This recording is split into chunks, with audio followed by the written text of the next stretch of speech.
모건 스탠리에서 지정하는 MSCI 지수 변경이 이벤트일이 하루 앞으로 다가왔습니다. 이번에 변경이 된 이후에 편입에 성공한 종목들은 앞으로 추종자금 약 60조 원의 상당한 부분의 수혜를 받을 것으로 예상이 되는데요. 이번에 변경이 예상되어 있는 종목들, 향후 전망과 어떤 식으로 매매를 하면 좋을지까지 함께 알아보도록 하겠습니다. 반갑습니다. 우리 주식강의연구소 구독자 여러분들, 적풍입니다. MSCI 이 모건 스탠리 캐피털 인터내셔널 모건 스탠리에서 지정하는 지수라는 부분인데요. 자, 요거는 이제 정기적으로 모건 스탠리에서는 한국에 투자하는 투자 주체들을 위해서 한국에는 이런 좋은 기업들이 있습니다라고 이렇게 뽑아 놓는 거예요. 그래서 요 지수 안에 포함이 되어지는 종목은 앞으로 외국인 투자자들이 한국에 투자할 때 일일이 들어와서 기업 탐방도 할 수 없고 하다 보니까 바다 건너에서 얘네들이 만들어 놓은 지표를 가지고 투자를 하게 됩니다. 예를 들어서 외국에 있는 한국에 투자하는 펀드가 있다고 한다면, 혹은 뭐 신흥국에 투자하는 펀드라고 한다면 여기 지표에 포함되어 있는 종목들을 가지고 거래를 한다는 얘기죠. 왜냐면 모건 스탠리가 어느 정도 검증을 해놓은 기업이라는 뜻이기 때문에. 그래서 보통 이 지수에 포함이 되는 것은 어떤 기업의 호재다. 그리고 편출이 되는 것은, 그러니까 떨어져 나간다는 거죠. 원래 포함되어 있었지만 제외가 된다. 악재이고요. 편입 실패. 이거는 이제 제3의 이벤트인데요. 될 걸로 예상했는데 안 된다. 이거 역시도 호황지 중에서는 약간의 작은 악재라고 볼 수 있을 정도로 보시면 될 것 같아요. 그래서 보통 이 편입되는 기준이 매 시즌마다 달라지는데요.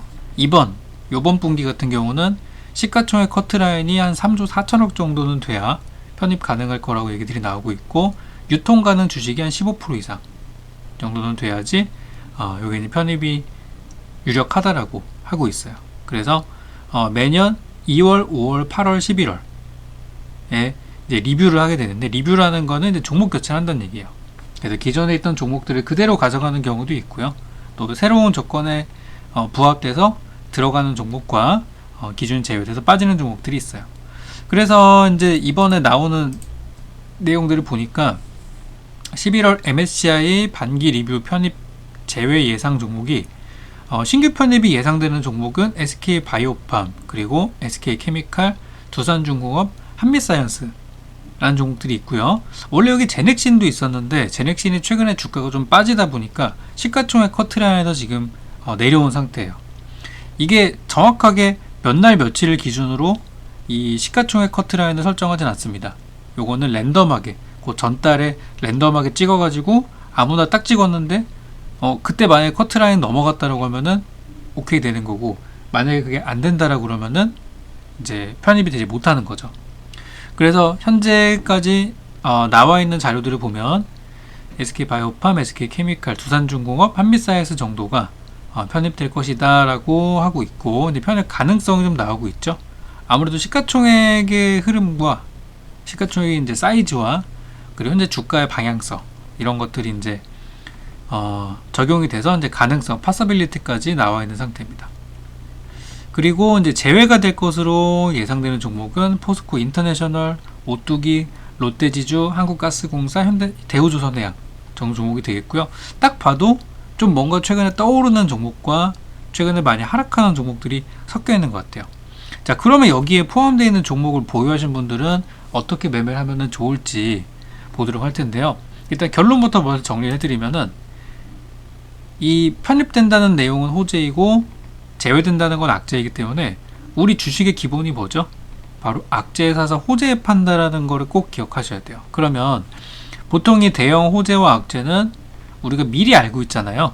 이미 주식하는 사람들 중에 많은 사람들이 뭐 이번 달 2, 5, 8, 11월 달에는 MSCI 애들이 이걸 설정하는구나 라는 걸 알고 있기 때문에 이미 가능성이 높은 종목은 주가가 올라가고 있고요, 벌써부터. 그리고 떨어질 것 같은 종목들이 이미 먼저 판단 말이에요. 그래서 주가에 선반영이 되기 때문에 저는 이렇게 좀 결론을 내려봤어요. 첫 번째로 주가가 바닥권에 있다면 편입이 되든 편출이 되든 편입이든 제외가 되든 일단 매수 관점으로 보시는 게 좋아요. 다만 편입이 됐을 경우에는 바로 올라가는 경우가 있고요. 제외가 됐을 경우에는 바닥을 좀 만들고 가기 때문에 편입됐을 때는 바로 진입을 했을 때 승률이 좀 괜찮았고, 제외가 됐을 때는 분할 매수로 천천히 모아 가셔야 좋은 결과가 있습니다. 보통 모아가는 기간은 약 한 달에서 두 달 정도로 모으면 될 것 같아요. 그리고 주가가 굉장히 고가에 있다, 그러니까 지금 현재 주가가 막 신고가를 돌파하고 있는 상황이다 라고 한다면 편입과 제외 무관하게 일단 저는 매도 관점을 드리고 싶어요. 더 가는 경우들도 있지만 대부분의 경우는 호재였기 때문에, 대부분 고점에서 호재가 나오면은 더 가는 확률보다 떨어지는 확률이 높더라고요. 그래서 저는 매도 의견을 드리고 싶고, 주가가 눌리는 경우, 어느 정도 시세가 났다가 약간 빠졌다, 그런 상황이 됐을 때는 편입 확정되는 거를 보고 나서 사도 늦지 않는다는 거예요. 그래서 한번 볼게요. 지금 이번에 예상 종목들과 함께 주가를 한번 보도록 할 텐데요. 첫 번째로 SK바이오팜입니다. SK바이오팜은 현재 시가총액이 약 13조 원 정도 오늘 종가 기준으로 나와 있고요. 편입 가능성이 상당히 높죠.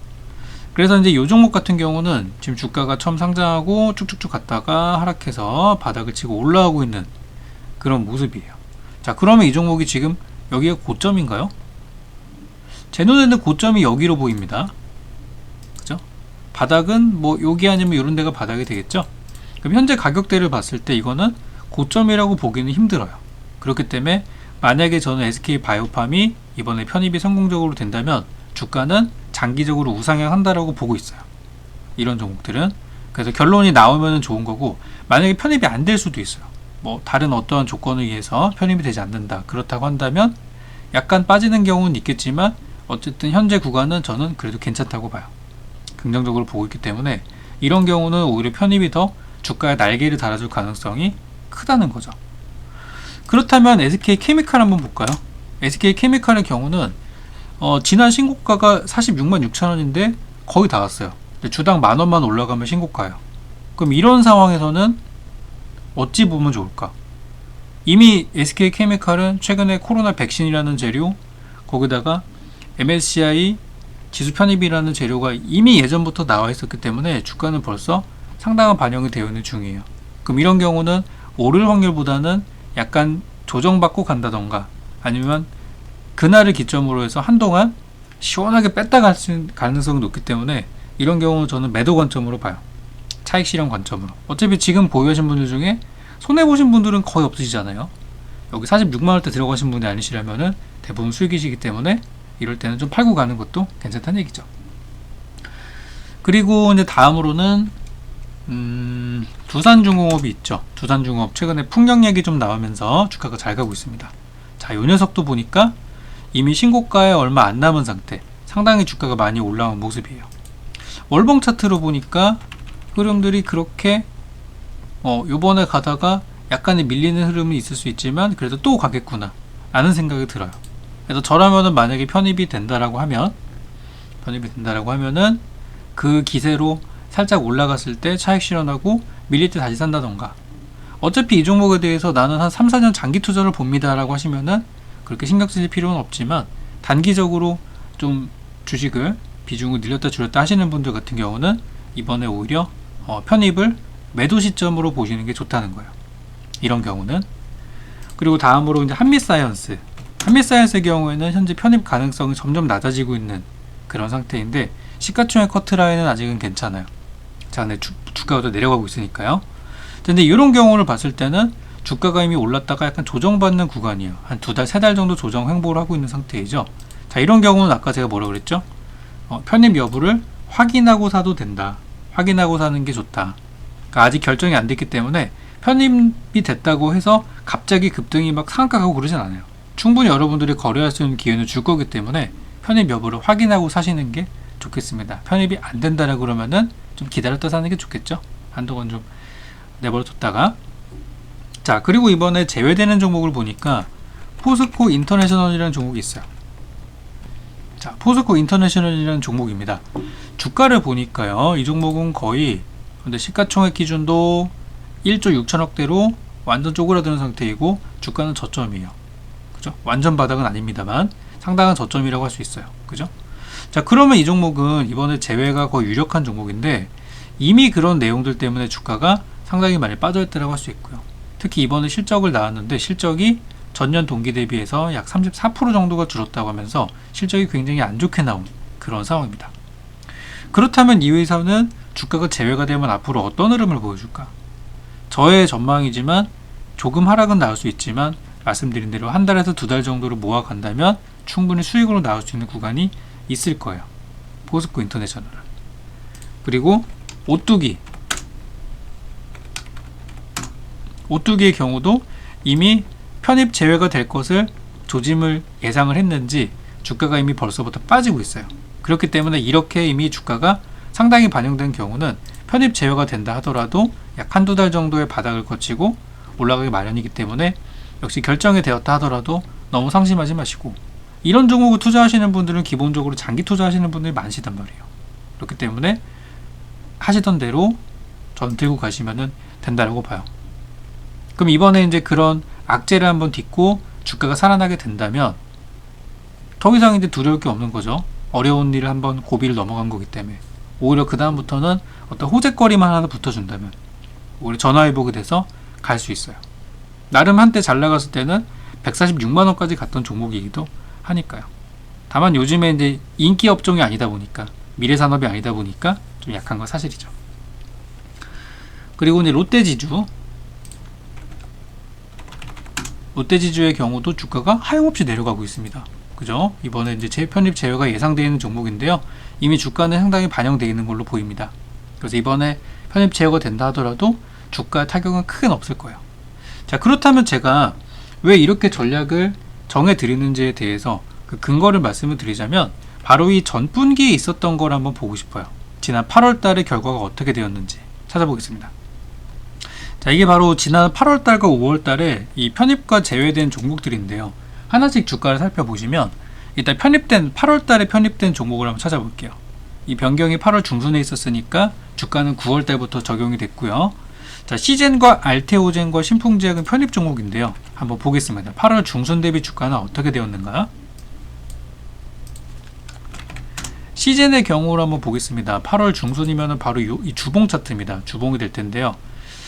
보니까 이 MSCI 지수 편입이 결정됐던 그 주에만 무려 30%가 급락을 했어요. 그러니까 그 발표가 나오고 나서 주가가 폭락을 했다는 얘기죠. 자, 그리고 그 다음에 서서히 반등이 나오긴 했어요. 근데 만약에 이거 편입을 기대를 너무 많이 하셔가지고 이 꼭지에서 들어가신 분이 계신다면 아직까지도 나오지 못하는 그런 좀 불행한 상황이 된다라는 부분이죠. 이 역시 호재이기 때문에 이미 선반영이 되어 있을 경우는 조심해야 된다는 저의 말이 들어맞는 순간이에요.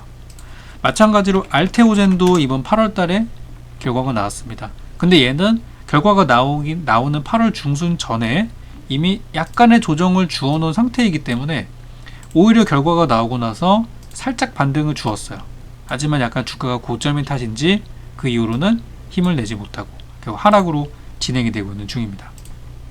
그러니까 이미 바닥에서 이만큼 올라온 종목이라면 저런 내용들도 적용이 됐다고 이미 반영이 됐다고 봐야겠죠. 신풍제약의 경우는 자, 이미 발표 나오기 전에 주가가 굉장한 고가였지만 자, 상당히 조정을 받은 상태였어요. 바로 타이밍을 보자면 8월 이때니까 아마 이때쯤에 우리는 결과를 기다리고 있었겠죠. 하지만 결과가 나오면 어떻게 됐죠?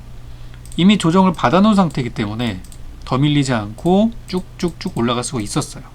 여러가지 재료랑 시너지가 잘 맞아떨어진 탓이죠. 그래서 신풍제약의 경우는 사실 이 당시에 지수 편입이 될 만한 종목이냐라는 논란이 있었습니다. 테마주 아니야? 라는 부분이 있었는데 MSCI 지수에서는 시가총액과 유동비율을 가지고 선정을 하는 거기 때문에 이렇게 종종 테마주도 지수 편입이 되어지는 경우가 있습니다. 신풍제약 잘 보셨죠? 그리고 이번에 반대로 제외된 종목들을 보시게 되면 현대백화점, 헬릭스미스, 대우건설입니다. 보겠습니다. 8월 중순입니다. 현대백화점 8월 중순의 주가를 보시면 이미 예견을 했던 것처럼 주가가 슬슬 밀리고 있어요. 그죠? 8월 중순이 바로 여기입니다. 자, 그러면 요 시점인데 여기 대비해서 주가가 어떻게 됐죠?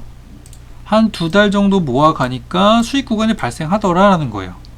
현대백화점에 대해서 이미 알고 있었던 거예요. 악재니까. 그죠? 선반영이 되어 있었다는 거죠. 그리고 대우건설 볼까요? 대우건설의 주봉 차트 8월 중순을 보니까요. 자, 바로 여기입니다. 그렇다면 여기서부터 한 2달 정도를 모아갔다라고 하면 아마 지금쯤 조금 수익이 나고 있지 않을까 라고 저는 생각이 드는 구간입니다. 대우건설은 좀 더 갈 수 있죠. 그럼 수익으로 나올 수 있다는 얘기예요. 악재를 오히려 이용하는 거죠. 왜냐하면 이 종목의 주가가 이미 많이 빠진 상태였기 때문에 가능한 거예요. 신고가는 아니잖아요, 적어도. 그리고 헬릭스미스 역시 8월 중순에 결과가 나왔습니다. 자, 그런데 이 회사는 조금 다른 케이스입니다. 이 회사는요, 이미 회사가 많이 좀 어려워지고 있는 상태였어요. 많이 어려워지고 있었고요. 주가가 지금 각종 악재 때문에 급락하고 있고요. 고위험 사모펀드에 투자해서 원금 손실 위기가 있다 등등등. 너무 투자자들의 신뢰를 많이 잃어놓은 종목이기 때문에 이런 경우는 조심해야 돼요. 이런 경우는 바닥이라고 하더라도 조심해야 되는 게 필요합니다. 자, 그러면 나머지 종목도 어떻게 되세요? 5월달 한번 볼까요? 5월달에는 셀트리온 제약과 더존 비즈온이 편입이 되었습니다. 그럼 5월 중순의 주가와 현재 주가를 비교 한번 해보죠. 셀트리온 제약입니다. 셀트리온 제약의 경우는 굉장히 잘 가던 5월달 고공행진하던 도중에, 자, 주가 요 정도였죠? 얘는 신고가 부근에서 결정을 받았습니다. 자, 근데 주가가 밀리지 않고 자리를 잘 버티고 있다가 그 다음 주에 대폭발이 나왔어요. 대시세가 나왔죠? 이 경우는 굉장히 잘 풀린 케이스예요. 잘 풀린 케이스고, 발표가 나고 빨리 무너지지 않는다면 주가는 좀 더 보셔도 되고요. 이 종목을 제가 장기적으로 길게 보니까 흐름이 좀 보여요. 장기적으로 길게 보니까 아, 예전에 더 비쌌던 적도 있었구나. 여기는 완전 꼭지라고 보기는 좀 힘든 구간이구나 라는 것이죠. 그 정고점 돌파와 밀세가 나왔었는데 굉장히 잘 풀린 케이스에 라고 볼 수 있어요. 그래서 발표가 나고 나서 그 다음 달부터 올라가기 시작했으니까요. 이런 경우들도 있어요. 그리고 이제 그 결과가 나오고 나서 사도 늦지 않는다는 얘기죠. 더존 비즈온 보겠습니다. 더존 비즈온의 5월 중순의 주가입니다. 더존 비즈온, 자, 보시면 주가가 한참 잘 나가고 있던 5월 달에 발표가 됐습니다. 주가 어떻게 됐죠? 요쯤이었었는데 살짝 올라갔다가 그 뒤로 줄줄줄줄줄 샜어요. 그리고 9월 달에 또 다른 재료로 주가가 올라갔어요. 그러니까 발표 나오고 나서 얘도 신고가였어요. 신고가였었는데 살짝 시세는 주긴 했어요. 하지만 밀렸다가 갔기 때문에 요건 어찌 보면 MSCI에 대한 재료로는 요만큼 정도밖에 오르지 못했다는 거죠. 이거는 다른 재료로 간 거니까. 그래서 고점에서 주가가 바로 무너지지 않는 경우는 한번 그래도 시세를 노려봐도 좋겠다. 하지만 엄청 많이 올라가는 그런 대시세가 나오진 않으니까 고가에서는 조심해야 되겠죠. 이것도 이제 잘 풀린 케이스라고 할 수 있고, 그 다음에 이제 OCI와 메디톡스 한번 볼까요? 제외된 기업들인데요. 재밌습니다. OCI 이미 바닥이었어요. 5월 주가가 어디였냐면요, 바로 요 구간입니다. 그때 잠깐 움직였었는데요. 한 2달 정도 매집을 하니까 수익이 많이 났습니다. 당시 3만원대 주가가 7만원까지 갔으니까 말이죠. 대박이 났죠? 참고로 이 회사는 편입이 제외된 기업인데 신재생 같은 걸로 올라가면서 잘 풀린 케이스가 됐죠. 메디톡스입니다.